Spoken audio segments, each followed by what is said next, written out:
Hello, everybody. I'm KP, and welcome to the latest episode of Build in Public podcast. Today, I am stoked that we have a great guest, someone who embodies a lot of my Build in Public energy, and just someone whose moves and playbooks are inspiring and things that I'm taking notes of when I become a founder, and just overall someone who gets it, someone who gets how to build a movement as opposed to just building a company. I think David Sachs' famous words, and in many ways we have a lot in common. We wanted to just bring this out together and discuss in public. And without further ado, I want to welcome Andrew Gazdecki to Build in Public show.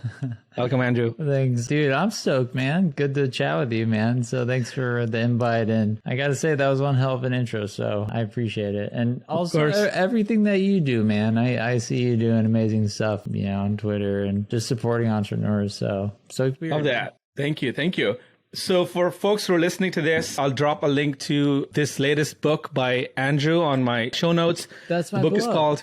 You got the book, yeah. That's my book. Whoa. Of course. Look at it. Take a look. How does it feel to actually physically hold your book? When you got your first manuscript or first copy, how did it feel for you? So the story, when I got the first copy, like the first printed copy, I didn't keep a single one. I sent them all out for free. Oh my God. You were doing the giveaway. So actually, this came yesterday. So I just got the book, and then like thousands of other people got it before me. But yeah, I just gave all the books away. But the trip, I mean, it's printed. It's a book. I don't know.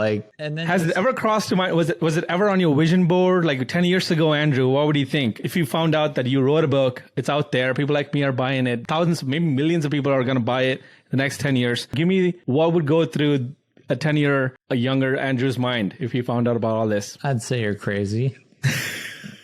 And, just to put a little bit of why did I write the book? Really just to, inspire entrepreneurs. I have no aspirations to be a best-selling author. I will never sign a book.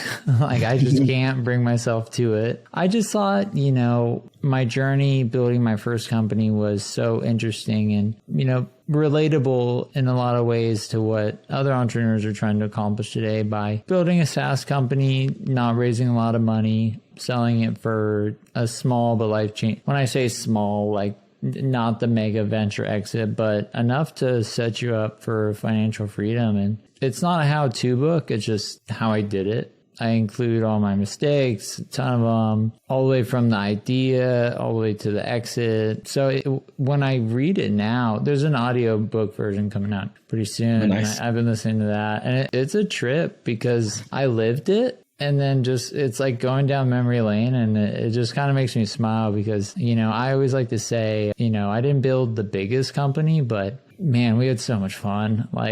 It was such a blast building that company. So just getting that story out of my head before it started to fade and the details and stuff like that, it felt really good to, get that out and get it in everybody's hands. So, yeah, man, appreciate the support. Oh, love it. I can't wait to read all the chapters and then, talk about sort of what I took away from it on Twitter, as you know. One thing that's unique about this period in your career, I think, compared to when you were doing Bizness Apps, in 2010, is that now you're writing your chapter in public. I see MicroAcquire's tweets, your reflections, your daily thoughts, on Twitter more often. What's going on in your mind about this? And why does this matter, for you? Number one, I really thought about what motivates me, and I just love inspiring entrepreneurs and pointing them in a direction that might help them in some way. And so when I post on Twitter, I saw some of the questions what's the strategy? Candidly, there is no strategy. I just enjoy, if I think of something that might help someone, and if it just helps one person, I tweet it out. And that was the thought with the book too, where if I can just inspire one entrepreneur to, start a company. And I think the story is just, I didn't come from a lot. I didn't have a technical background. I didn't have any money to start a business. I just put in the work and was a student of startups to a sense, and I wanted it bad enough. And So just, helping others is really just kind of my main motivation. And Twitter's a great way to do that because there's a lot of entrepreneurs on Twitter, and I appreciate everyone that follows me. And my favorite tweets are the ones where I say something in the comments. It's like, I needed to hear that, or, this really is like relatable for me right now. Those are the ones where I kind of, take a step back and say, I really appreciate. If you can, take us back to the early days of Bizness Apps, because I know you covered that in the first chapter. And there was this pivotal moment where I think it was 2010 when Apple added a new paragraph in their, I think, guidelines, and in a way kind of brought your whole business to a stall, and to a halt. And you were panicking. The company was, the team were panicking. And there was this anxiety that we could find through the words. Walk us through that moment. And then there was another moment, like maybe 6 months later, where, you finally sell the company. Take us through that first win, because I think a lot of entrepreneurs don't understand that the highs can be as great, the lows can be as low, but getting that first win is so important. And I think that's part of your message now, is that get that first small win in a way. So walk us through that chapter, if you can, in a brief way. Yeah. So that happened in 2018. So not 2010, that's when I started the company. But we just got so big to a point where, to my knowledge, we were publishing more iOS apps than any other company in the world. And so Apple made a decision to basically block all apps that were clones. And we saw the announcement and we saw the new guideline, and we thought it was going to affect, games where you make a ping pong game and it's like ping pong with Justin Bieber, ping pong with Drake, ping pong. There's a ton of those, like, where it's the same app, but you reskin it. And then they started to broaden it one day, like out of nowhere. And so we felt that was, super heavy handed, because it really prohibited any sort of small business from creating an app. And I even had a call with Apple's team, and I asked them a question directly. I said, so this app meets your standards, correct? And they're like, yep. And the only issue is that we have pre-built components to help us quickly build the app. And that's the problem. And they're like, yeah. And then I said, I remember this moment like it was yesterday. I was like, so you're telling me if we just spent 4 months building this app completely custom and it looks exactly the same, there is absolutely no difference, you'll approve it? And they're like, yep. We're like, does that make any sense to you at all? And even the review team was like, no, but so there wasn't a lot of logic behind it. And so you're not even trying to do clones like this clone games you're trying to build. You're trying to help out small business entrepreneurs get on the App Store, right? Yeah. Yeah, we were helping, small businesses compete with mega brands that could afford a, 6-7 figure, custom mobile agency. Application. Right. A big part of our pitch was like, hey, Starbucks down the street has, a really robust mobile ordering system. Like, why don't you? So you compete with them. And we have technology that can enable you to do that. So we felt we were doing a lot of good in the small business community, and the rejection rule just flat out didn't make sense. And it's since been, appealed, and, I think that was a good move for just everyone in the industry. But going through it, that really kind of tested my leadership and like my ability to handle like chaos, because it just happened one day. It wasn't, we had no heads up. We had no 30, 60, 90 day notice, like, hey, adjust your business. But we fought through it. And I think, the lesson there is,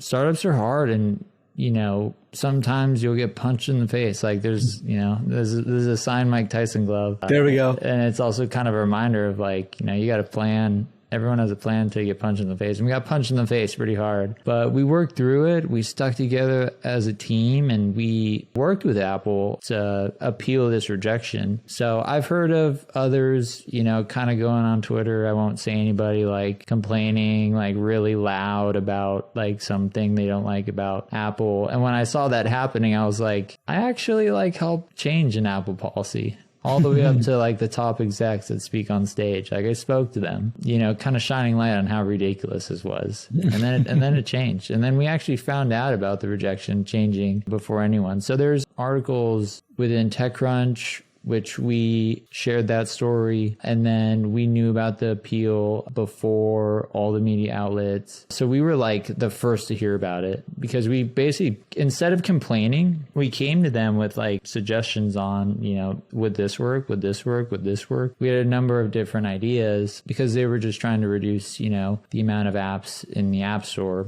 But in the end, it all worked out. But it was an intense, 4-month period. And then after that, it was like back to normal. Back to normal? Yeah. Well, so fast forward from there to the night before you realized your bank account's going to get hit by this acquisition money. What were you feeling? Like that must have felt great. And what were some emotions you were going through that the night before you knew you were going to, all right, the sale's complete? Candidly, I was scared shitless. I mean, I didn't grow up with a lot. So it was one of those moments that was just surreal. And it wasn't like a moment where I earned this. I'm so proud. It was a moment of more of a feeling of, I can't believe this is happening to me. Like, whoa, this is incredibly grateful, but am I ready for this? I did not expect to be here at age 29.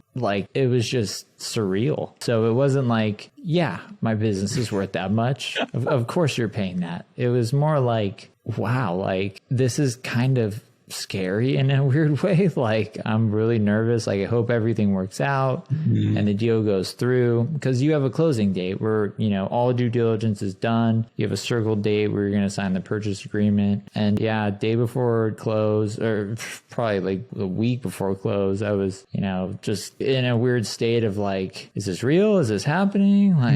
I'm really nervous. So it was more celebratory, I'd say probably, a few months after once it really kind of sunk in. But in the moment, I've said this on another podcast, people think, when you go through a life-changing acquisition, you're I mean, some people probably are, but just celebrating, you're super just let's pop champagne and stuff like that. I was the exact opposite. I was nervous. I was hoping that, we did everything correctly because it was such a large acquisition, did we hire the right law firm? Is my business going to be taken care of? And in the end, it all worked out. But in the moment, a little bit of nervous for sure. I love that. It's definitely relatable. As someone who also didn't grow up in a lot of money, I still get a shit scared when I see my paycheck now, or when suddenly someone books a business, I'm like, but it's a great feeling to know. One thing that you mentioned in the book too is that there's a sense of meaning and satisfaction in knowing that value transfer has happened, both parties, both sides.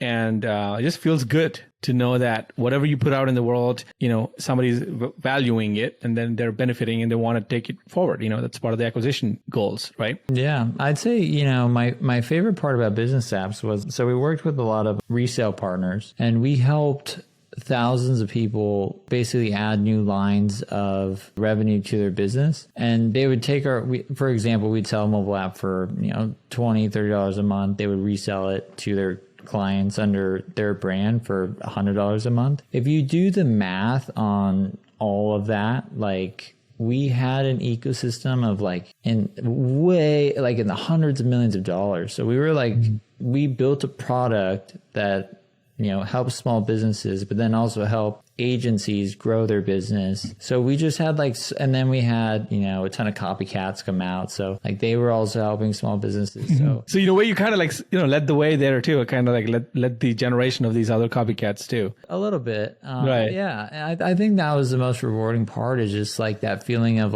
you really, made a change for the better in an industry across the entire world. At one point we had over 50 million active users. We published over 500,000 mobile apps. So it was a very high scale business, and just kind of taking a step back and being I built that. What? I mean, I didn't build it. I had an amazing team, and I can't even take 5% of the credit. But I'd say that just having an impact on so many people, because it's such a trickle effect. We sell to an agency, they sell to small businesses, their customers use it, they're super happy, small businesses grow, agencies grow, businesses grow. So we had this value chain where just everyone was winning. Right. And I just found that super rewarding. And reflecting back, I'd say that's by far my favorite part about startups is how you're able to, impact the world in a better way at scale. So bring us to the current moment. Like, give us a few inflection points that happened, a few hops along the way that brings us to this moment, where you're now leading MicroAcquire. So after Bizness Apps, what happened? Started a crypto company called Altcoin, and that one was kind of Wait, this is 2017 crypto? What time was this?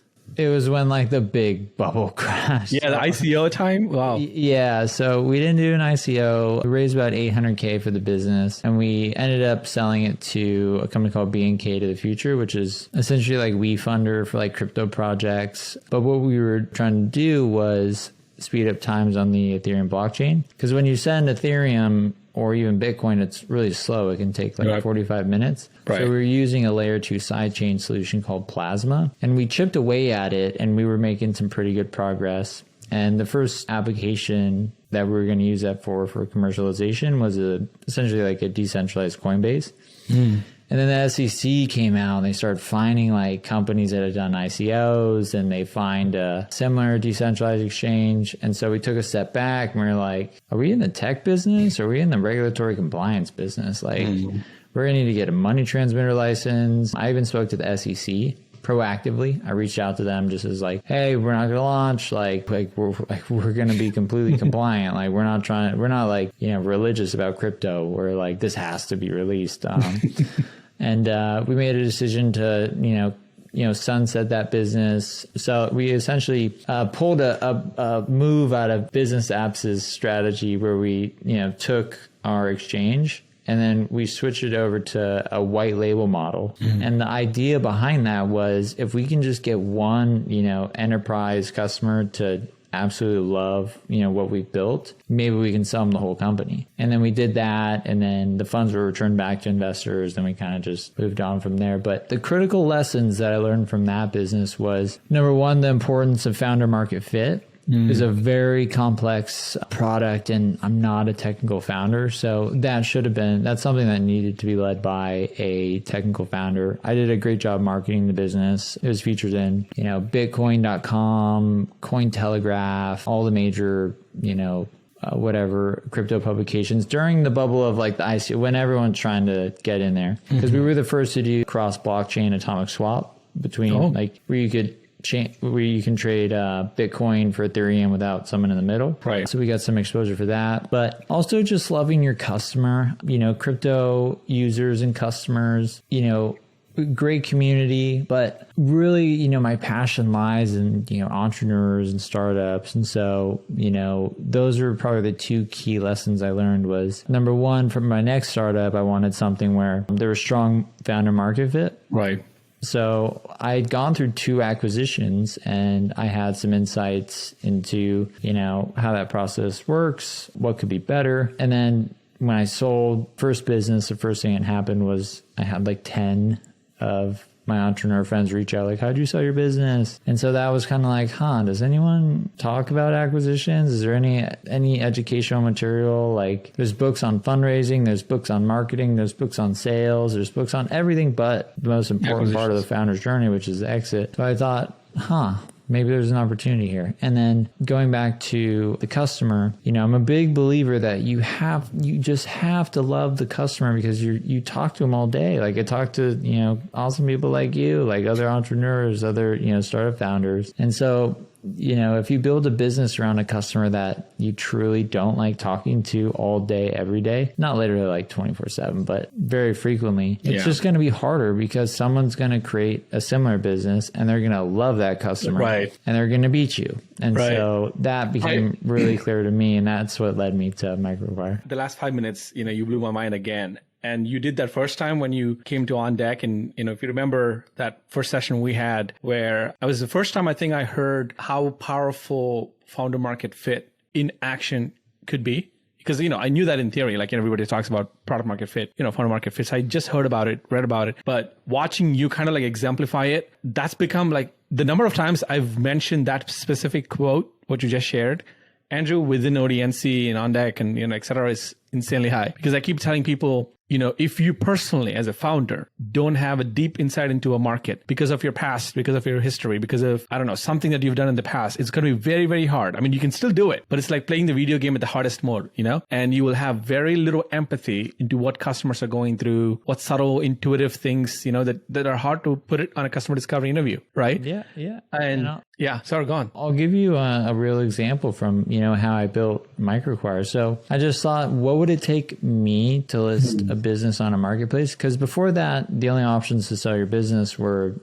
through investment bankers, or strategic approaches you proactively, where when that happens, you usually hire an investment banker to run a process. Because if you have one buyer, you have no buyers. And then looked around the market and I saw business brokers charging like 15%. And I was like, what the hell is this? But aside from that, I thought, okay, so it's a marketplace and I have a bunch of employees and I have a lot of customers and it's at millions in revenue. I do not want this information public at all. So, and I don't want my investors to find out. I'd love to come to them with an offer like, hey, I just listed on this marketplace and I got an offer. That's a conversation. Hard conversation is like, hey, I want to sell a business. I'm going to put it on this marketplace. So it needed to be private. I needed to be able to due diligence every single buyer that I give access to my private details, which includes my company name, P&L, any sort of metrics that I connect through Stripe or Chartmobile or Google Analytics or whatever. And so I just went through sort of like, what would it take for me to list the business? So I was kind of the customer on the sell side, right, but then also on the buy side too. Like what sort of format would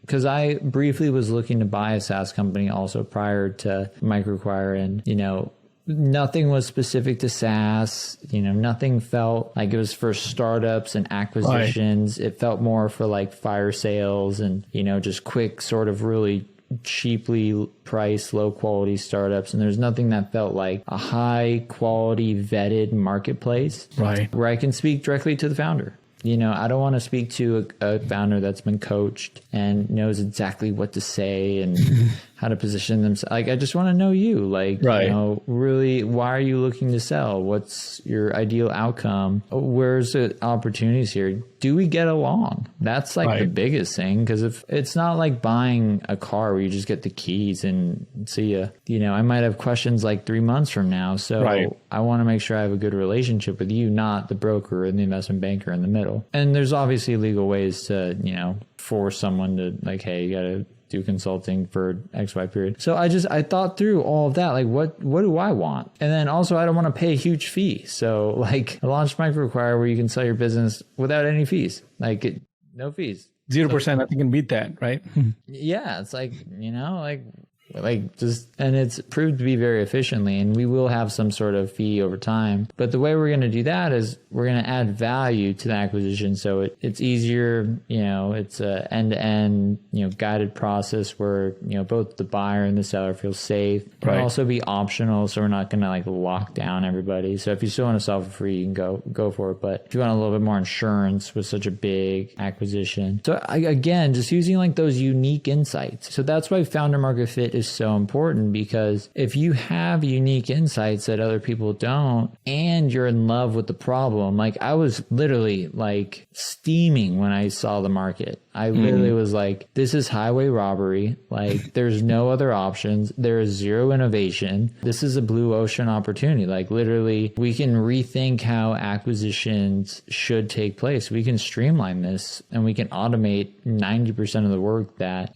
business brokers do. And so that was kind of, those are two things that I highly recommend for entrepreneurs as they're thinking about building a business. Can you double click on the second one? Because I think that's also super underrated. Like loving your customer, basically like having such a deep insight into that customer and wanting to serve them. One advice you give, which resonated so much with me, was you said like something on the lines of, KP, pick someone who you want to serve for 10 years. And I was like, oh my God, so brilliant. Because a lot of people are just quick looking to like, oh, I'm going to build an app for real estate brokers. I'm like, have you ever hung out with a real estate broker? Do you want to talk to that person? I mean, just saying, like, you may want to, but like, do you really think through that? So yeah, double click on that and just give us a little bit more depth. Yeah. So the thing about startups, you can build whatever you want. You can serve whatever customer you want. You can work with whoever you want. You can solve whatever problem that you hate. And like when I say hate, like you would love for it to be different. Better. You get to pick everything. So when you're building a startup, you might as well kind of build it around something that you'll enjoy working on every day, to the point where it's like a video game. MicroAcquire to me isn't work. Like, if that isn't noticeable by now, then I don't know what else to do. But I love serving entrepreneurs. I love when entrepreneurs get acquired and they send me an email saying like, this is incredible. Like, you changed my life in a positive way, and I am forever grateful. Like, that's what motivates me. But if I was selling to, I always use like dentists as like dentists. I school districts. Yeah, I hate going to the dentist. So if I like thought of some opportunistic SaaS solution for dentists, but I had to go and sell to dentists, like, you know, I'd burn out, you know? So startup, my point being is startups, they're hard enough. So the more that you can do to put yourself in a position where it's not work and it's fun, the farther you're going to go. And that really applies across not just startups, but really anything. Anyone who's in the 1% in their field, whether that's, you know, a musician or it's, you know, a scientist or it's a teacher, they love what they do. But one caveat that I think a lot of people don't understand as well is every job comes with bullshit. Like every job. That's, you know, you can be like, I don't know, you can be like a Supreme Court judge or something like that. And that, like, you worked through law school your whole life and now you're on the Supreme Court. You know, there's still parts about that job you're going to hate, but you're at the top of the game. So you also have to understand that, you know, there is no perfect, like, I'm just happy. Like we have, you know, things that we have to work on at MicroAcquire, you know, that take time, and we'd love it to go fast, you know, just normal I have a ton of emails I got to answer, stuff like that, which again, isn't like I hate this, but just understanding like, there are the big components that you can control. There's always kind of like the 30% just sort of operational stuff that you just got to do to run the business. But yeah, when you build a startup, you have full control over everything. And I think it's really sad when entrepreneurs build these businesses and then they really just created a job that they hate. So right. Absolutely. Well said. So, I mean, there's a couple prompts that I have that I'd love to pick your rapid fire thoughts on. I mean, well, we don't have to do rapid fire. We can go a little deeper. No, let's go rapid. Okay. Fire. All right. Rapid fire. Let's go. Product versus distribution. I know there this is like, I think, well, I know you asked Justin Kahn this. I know there was a conversation that you did with Justin about this. I think you should focus on distribution first. And then what you do from there, you know, usually like an example with MicroAcquire is, you know, we focus heavily on distribution first, because in a marketplace, building the flywheel and the distribution, the supply and the demand, that's the product. So getting basically your brand out there and really creating momentum while you're building the product is critical. And then if you really want to start, you know, leading a market, then you have to start moving over to product. So you need both. When you combine stellar marketing with stellar, just let's call it go to market, so sales, marketing, distribution, with a stellar product, that's how you win a market. That's the golden combo, right? Yeah, but my sequence is distribution and then product. They're both important and also interchangeable. VC path, bootstrapper path. I think so. MicroAcquire is venture backed, but I think for 99% of entrepreneurs, bootstrapping makes so much sense. Like, you know, I always say, if you want to get rich,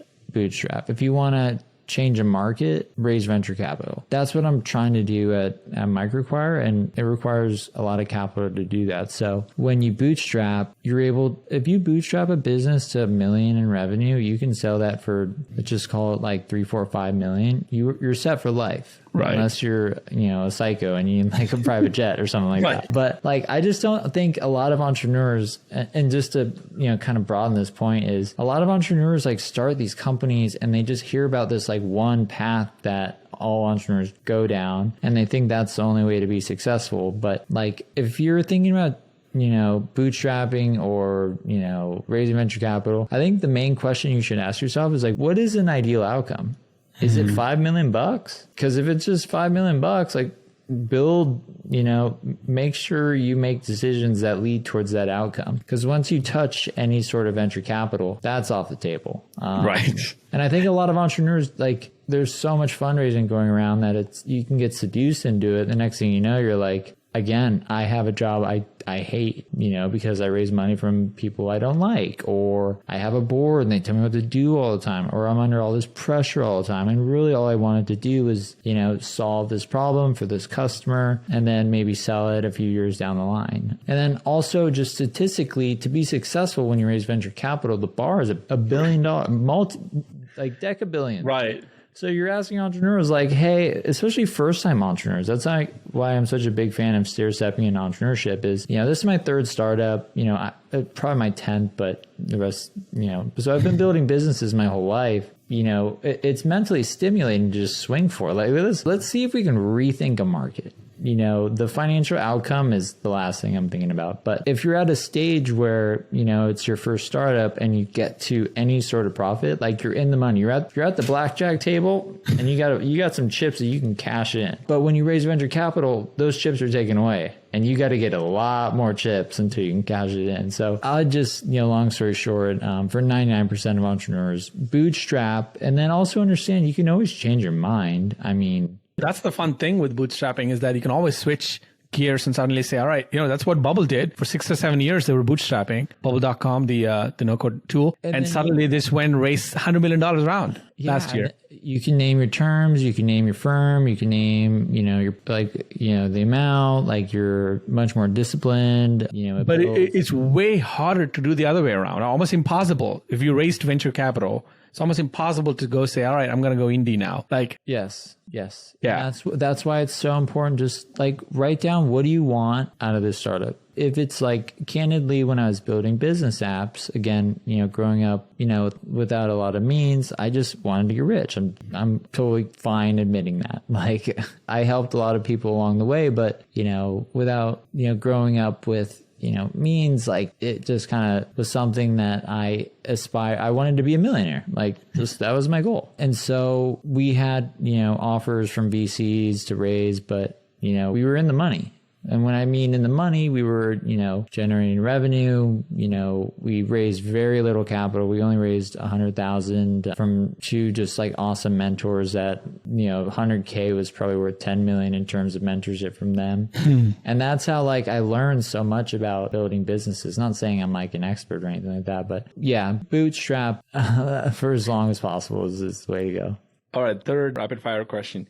TechCrunch.com versus Bootstrappers.com. I think they both serve their purpose. Yeah, I'm just joking. There was a whole spiel of tweets you made, and before the launch of Bootstrappers.com. So, actually, can you recap what happened and give us like where we stand on that now? Yeah. Well, I mean, if you look close, it's really just beef marketing, and I, had some fun, throwing some shots at them, but I was like serious. Bizness Apps was featured in TechCrunch like a dozen times. I've written for TechCrunch, and like, I kind of, hadn't really been reading TechCrunch for a while. And then I went on and it's just like fundraise after fundraise after, and I'm like, what?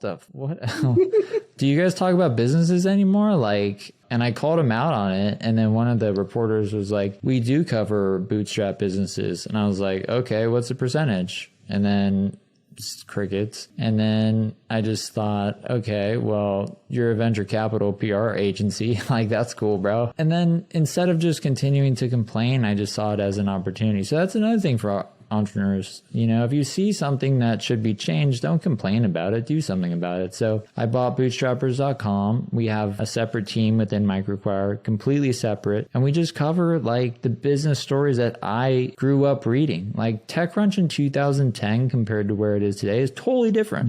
Yeah. You'd read about like these 2 people who just made an app, and it's like, it's just being released and they're looking for like beta users, and there's a coupon code at the bottom to like get in for free. It was so cool. It was like a different scene. And I also see, one other thing that I miss from mainstream publications now, I mean, this is not a dig just at TechCrunch, but I think just the mainstream tech publications have gotten a little jaded. And I think the tone of the writing is like a little more skeptical and like a little like, I miss the tech optimism these things had back 10, 15 years ago. Just like what you said, right? Like the 2 kids, coded something and then built this. And that's what I grew up in. Like I grew up in India and I read shit like that on Forbes, shit like that on Fortune.com. And that's why I wanted to be an entrepreneur, not because a reporter or a journalist or whoever is trying to like razz on like a VC-backed startup, who he thinks will. I'm like, that's just, you guys are having a pig fight, like mud fight, quote unquote, Stories that inspire and motivate entrepreneurs and then make you say like, hey, I can do this too. But when I see an article that's like, hey, this company just raised 100 million and then we're excited to announce that a week later they raised 500 million. I'm like, that's so far beyond like where I am. Like I can't relate. And majority of the bootstrappers can relate. Yeah. And so we decided, there are thousands of businesses with amazing stories that aren't getting coverage. Instead of continuing to complain, we just said, hey, if you're not going to do it, we'll do it. And so we really, I love the stories that we write. We cover everything from, businesses run by women, businesses run by, individuals in other regions of the world, including India, Africa, just two people who met online and they're doing an app that's making like $1 million in revenue. Like these just really great stories of just like people taking an alternative route than what you read about, which is raise a bunch of money and then you get a quote from the VC. We're really excited about this business. It's going to change the world. And the founder saying, we're really excited about this round. We're going to hire a bunch of people. Like that's literally like the whole article. Right. Like I want to hear about the ups and the downs. Like why'd you start the business? Like what sort of like, tribulations did you have to get through? How'd you get past them? Who are you? What's your background? Like what made you pick this business? So if you go on bootstrappers.com, you'll notice, the length of the article is usually like 4,000 to 5,000 words. And we really just go in depth and we tell their story. We tell stories. We don't write news is probably like the way we like to discern ourselves. Right. But yeah, long story short, we just saw an opportunity and we just said, hey, these entrepreneurs need some recognition. And so we decided to help. I wanted to say on record, thank you for the swag. I just realized as I looked at myself. That's a fantastic hat. Folks, Andrew was so kind to send me a little box of goodies. And, one of that was this hat. So I know we're about to hit that, hour mark, as you mentioned earlier. So one other question I had was around, this is probably an undercurrent that's, growing within the MicroAcquire marketplace. And I'm curious to hear your take, because a lot of my followers and my audience are no-coders. And they're so excited. There's so much passion in that community, just like the bootstrapper community. And they're always asking me, they're always wondering to themselves, are buyers wanting to acquire no-code apps? Are you seeing activity in, on your platform for no-code micro SaaS apps or no-code, projects? Or do you believe it's going to grow, or it's going to, what's your take? Absolutely. I mean, it's like, I would say those projects sell faster than, many other types of startups. But I'd also like to, I guess my view is, most buyers don't really care what it's built on. It just, does it solve, a painful problem? Does it have paying customers? Is it a good quality business? But what it's built on doesn't really matter too much. Like, is it on AWS? It's not. I can't do it. Like very rarely have I seen that happen. But there's a huge amount of interest in no-code apps because number one, they're very easy to transfer to. They're very easy to continue to build upon. And then if you get to a point of scale, you can build something maybe a little bit more robust, or you continue building with the no-code, platform that it's currently hosted on. So absolutely, like we're like this close to adding a new category. So by the time this podcast comes out, we'll probably have a no-code category on. Ooh, that'd be fun. I'd love to promote it. If you go on MicroAcquire right now and just type in no-code, there's a ton of apps, like tons. And I love them. Because as you're non-technical too, so you have a soft corner to this too, I'm sure. Yeah, I'm just like, hey, like if you're not technical, like there's ways around that. Like it isn't like one of my a question that like I always kind of like go, man, is when someone's like, but I need a technical co-founder. It's like, no, you don't. Like there's tools out there where you can learn how to code without, going into like a hardcore, programming boot camp. You can leverage these tools and build a business, and you can build an MVP very, very quickly. And then you start to focus on distribution. Right. And then later down the road, once you've really kind of got the flywheel going on distribution and you have a predictable and repeatable customer acquisition strategy, you can use that to reinvest into the product, whether that's, continuing to build out the product in no code or maybe doing something more. Switch over to code. Yeah. So huge, very bullish on that market. I love that. This is going to be a fun clip when I make a clip out of this.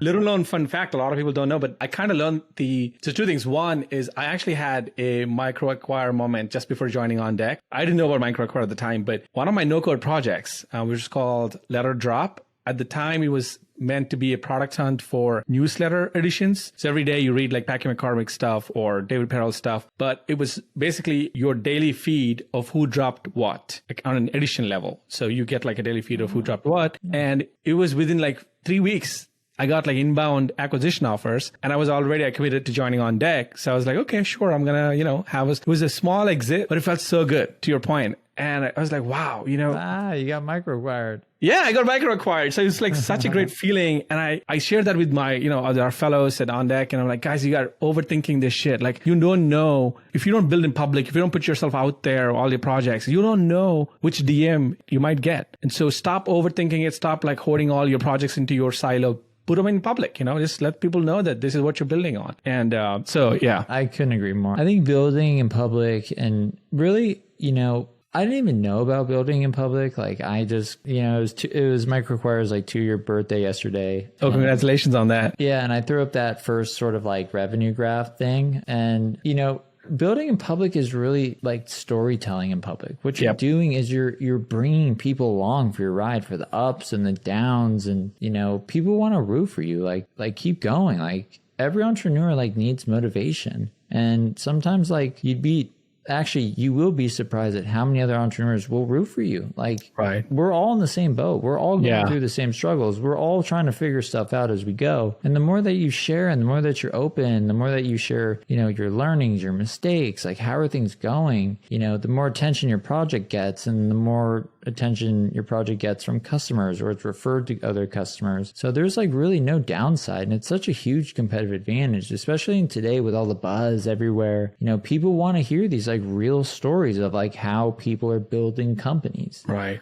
And it's motivating. Not only is it beneficial to you, but beneficial to others because it motivates them. Like, hey, stop overthinking stuff. Just throw up posts on what you're working on, like where you could use some help. And I think you'd be really surprised at like how many people would chime in to help. That is true. There's a lot of kindness in our community. I mean, in both entrepreneurship and even on Twitter. I mean, of course, there's a lot of slam dunking and a lot of like all that stuff, but also there's a lot of people who just want to help. So I got a couple audience questions I'm going to throw in. And one is from Andreas Klinger, who asks, why do you keep smiling? Why do you still have that smile on your face despite running a stressful business? So one thing I do every day in the morning, and this might seem kind of weird, is I practice gratitude as much as I possibly can. So one thing I do in the morning is I meditate a little bit and then I'll literally just kind of close my eyes and try to bring myself back to a moment where I was really happy. When you start doing this, you'll start going towards like the day you got engaged, like the big ones, but then you got to really dig. Julian's birth, probably. Yeah. But if you do it every day, you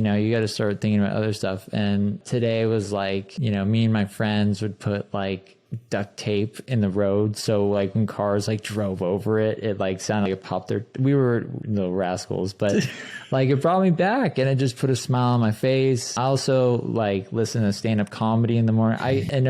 If you ever join like a team stand-up, like we're laughing the whole time. I'm a big proponent that laughter just does something to you, and if you look at the world in a positive light, it just makes everything like so much easier. And so I'm just really grateful for where I'm at in life, and I recognize that I'm extremely blessed, and I just try to stay grounded with those principles and just remember where I came from and where I am today. And blessing. I mean, how could I be upset about anything? Like, that's how I feel too. I feel like, man, I can't believe like where I am right now, and everything that goes around me is just a blessing. All of these things that I think are stressful would have been like the greatest blessings ever 10 years ago, right? Yeah. So just thinking about that stuff. One last question. This is from Haps. Shout out Haps. Who are some of the inspirational people that Andrew Gazdecki looks up to? I would say every entrepreneur just trying to better their lives in some way or another, whether they're building a small business, a large business, $1 billion business, ones that are just really, solving a problem for customers, making a big impact in the world. I know that's kind of a cop-out answer, but entrepreneurs inspire me. Like just seeing entrepreneurs go through the ups and downs and get back up and keep going, that's what inspires me, and there's too many to list. But if I had to pick one, I'd say Ben Kelly. Ben, he bootstrapped a rocket company and then sold it to Voyager. Wow. The guy, he's just one of the coolest guys I've ever met. And we were in a founder a group together, and I really got to know him. And he's just such a good person, and just a real one, just a real entrepreneur, you know. And I have a lot of respect for people that hold principles true. So Love that. that's one. I love that. I got to ask the last one, which is Russ Hanneman on your payroll yet? No, he's not. There's no official, connection with him. You might as well be by now. We're friends. I can say that. I've talked to him personally. He's a great guy, and he'll definitely be making, an appearance soon. I love that. I love all the stuff that Chris does for you guys. And I feel like it's now become a standard of announcements or milestones or releases or round announcements or whatever to book Chris and get him to do something funny. I also think, do you agree that he gives like 120% for everything, right? Every clip he does? Yeah, right? It's just one take. And when I talk to him, I just say like, hey, this is what's going on. That's it. And then the rest is just him riffing. Improv, mostly like just doing stuff. Yeah. And then I'm laughing the hardest. Me too. I love that stuff. It's like my therapy when I just look at some of his stuff. I'm like, it's hilarious because he takes some of the tech concepts we talk about all the time, and he's just hilarious, so I love it. Yeah. Awesome. Thank you so much, Andrew. And again, this is a, ongoing journey with you, and I'm grateful that I get to, be around people like you, and you're inspiring a ton of entrepreneurs out there, including me. And thanks for being on the show. Yeah. Thanks for having me. I really appreciate it, man. Awesome. Have a good one. Okay. See ya.